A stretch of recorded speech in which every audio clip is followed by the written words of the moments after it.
बताओ एंटिटी क्या होता है?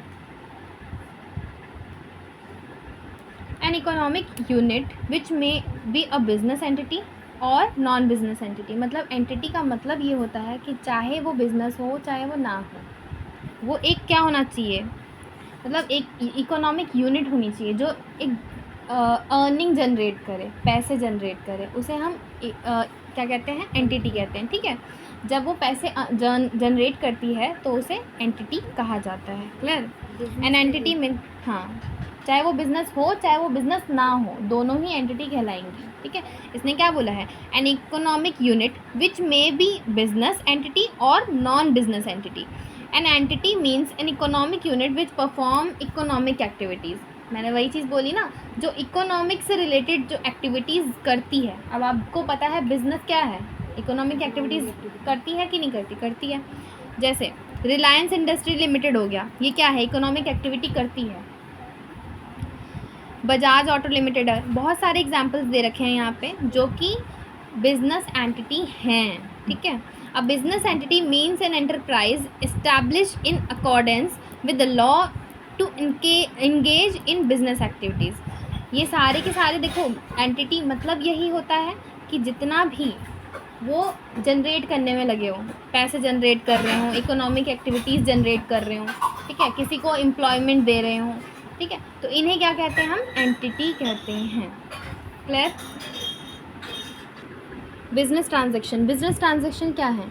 बिजनेस ट्रांजैक्शन वो ट्रांजैक्शन होते हैं जब हम एक्सचेंज ऑफ मनी करते हैं, गुड्स करते हैं या सर्विसेज किसी को प्रोवाइड करवाते हैं, तो वो सारे के सारे क्या कहलाते हैं, बिजनेस ट्रांजैक्शंस कहलाते हैं। जब भी हम कभी भी ना कोई सामान खरीदते या बेचते हैं, अब आप खुद सोचो कि जो बिज़नेस होते हैं वो बिना रॉ मटेरियल्स को परचेज़ किए हुए कोई भी चीज़ बना सकते हैं? पॉसिबल नहीं है। ठीक है, तो वो क्या करते हैं, जो बिज़नेस होते हैं वो रॉ मटेरियल को पहले परचेज़ करते हैं, फिर उस सामान को बनाते हैं, उसे न्यू प्रोडक्ट में चेंज करते हैं, तब जाके उसे क्या करते हैं, सेल करते हैं। तो उन्हें सेल और परचेज़ करना पड़ता है। तो उन्हीं चीज़ों को हम क्या कहते हैं, बिज़नेस के ट्रांजैक्शंस। ठीक है, तो वो सारे क्या होते हैं, बिज़नेस के ट्रांजैक्शन। और काफ़ी सारे बिज़नेस ऐसे भी होते हैं जो सर्विसेज प्रोवाइड करते हैं। ठीक है, सर्विस प्रोवाइड करते हैं और गुड्स को प्रोवाइड करते हैं, मनी को भी इधर उधर करते हैं। आपको पता होगा काफ़ी बिजनेस ऐसे भी होते हैं जो मनी में ट्रांजैक्शंस करते हैं। ठीक है, आप मनी दे रहे हो, मनी ले रहे हो, ये भी आपका ट्रांजैक्शन ही होता है। ठीक है, तो आपको ये चीज़ पता होनी चाहिए कि बिजनेस ट्रांजैक्शन होता क्या है। दूसरा, बिजनेस ट्रांजैक्शन की कैरेक्टरिस्टिक्स मतलब क्या होता है कि उसमें क्या क्या चीज़ें हैं। पहला, it is financial value. Financial का मतलब पैसों से रिलेटेड होती है। पैसों से रिलेटेड जितनी भी चीज़ें होंगी वो ट्रांजैक्शंस में रिकॉर्ड की, मतलब ट्रांजैक्शन के रूप में रिकॉर्ड की जाती हैं।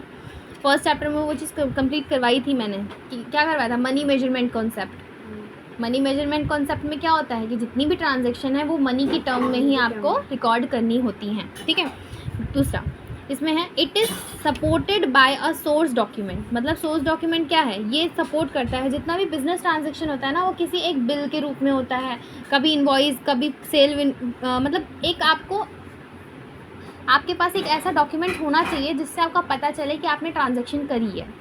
सेल इनवॉइस मतलब जब आप सेल करते हो तब आपको एक इनवॉइस मिलता है, तब जाके वो पता चलता है कि आपने सेल करी है, वो भी इतने अमाउंट में करी है। या तो आप परचेज़ कर रहे हो तो परचेज़ का भी इनवॉइस मिलता है, तो परचेज़ का भी अमाउंट उस पर क्लियरली लिखा रहता है।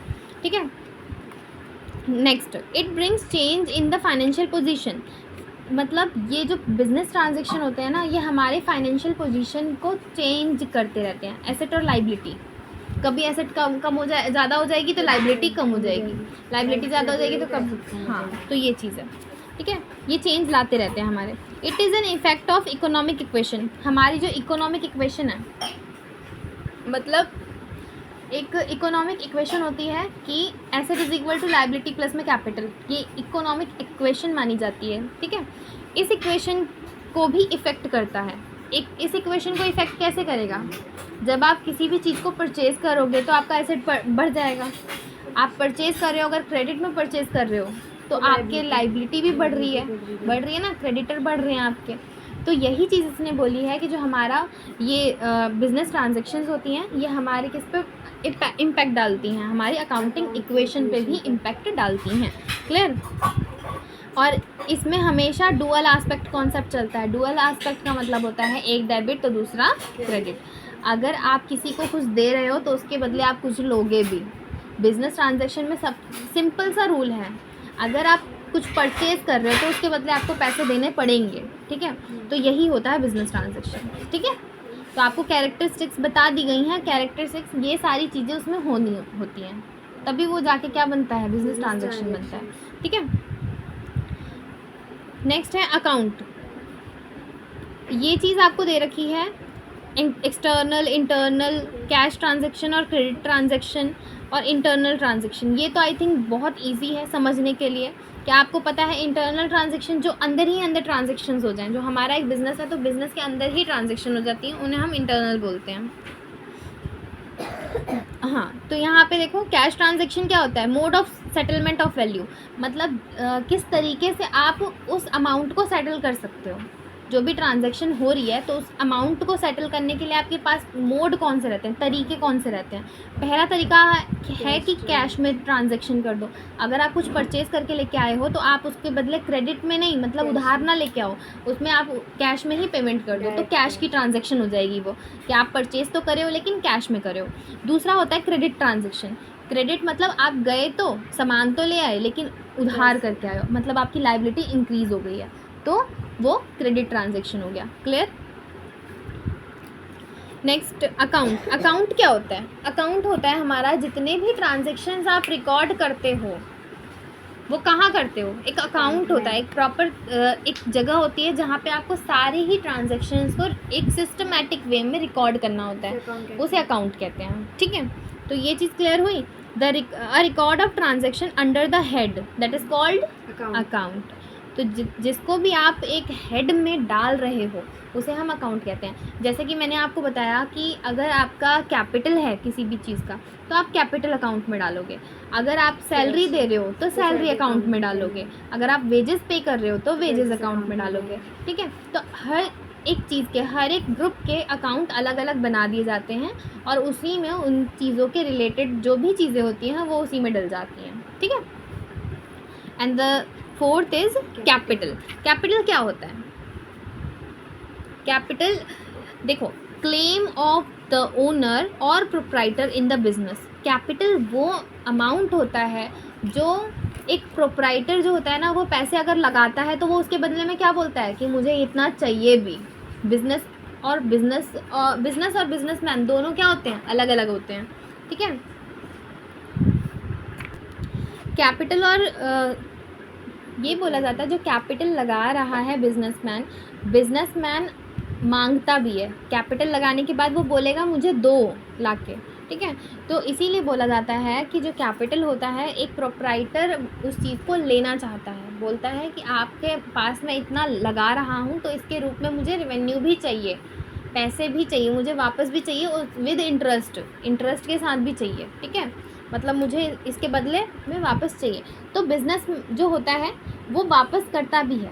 बिज़नेस के लिए लायबिलिटी होती है कैपिटल, तभी आपका किस साइड आता है, लायबिलिटी साइड में कैपिटल लिखा जाता है। अगर ध्यान दोगे तो कहाँ आता है बैलेंस शीट में, कैपिटल लायबिलिटी साइड में शो होता है, क्योंकि वो लायबिलिटी होती है किसकी, बिजनेस की लायबिलिटी होती है। वो कैपिटल दोबारा से किसको देना पड़ता है, हमें बिजनेसमैन को देना पड़ता है, ओनर को देना पड़ता है। तो इसीलिए वो क्या होती है हमारे लिए कैपिटल लायबिलिटी होती है। ठीक है, नेक्स्ट ड्राइंग। इसकी इक्वेशन भी देख लो। कैपिटल क्या होता है, एसेट में से जब आप लायबिलिटीज़ माइनस कर दोगे तो आपका कैपिटल आ जाता है। ठीक है, नेक्स्ट देखो ड्राइंग। ड्राइंग क्या होती है, एक ऐसा अमाउंट जो प्रोप्राइटर अपने पर्सनल यूज़ के लिए निकालता है। वो अमाउंट भी हो सकता है, वो गुड्स भी हो सकते हैं, मतलब कुछ भी हो सकता है। पर्सनल यूज़ कर, हाँ, पर्सनल यूज़ के लिए वो जो भी चीज़ें निकाल रहा है उसे हम ड्राइंग कहते हैं। एंड उसके ऊपर हमें क्या देना पड़ता है, इंटरेस्ट भी देना पड़ता है। तो बी केयरफुल, अगर ड्राइंग्स आएगा तो उस पर अगर इंटरेस्ट बोल रहा है तो इंटरेस्ट भी देना पड़ेगा। ठीक है,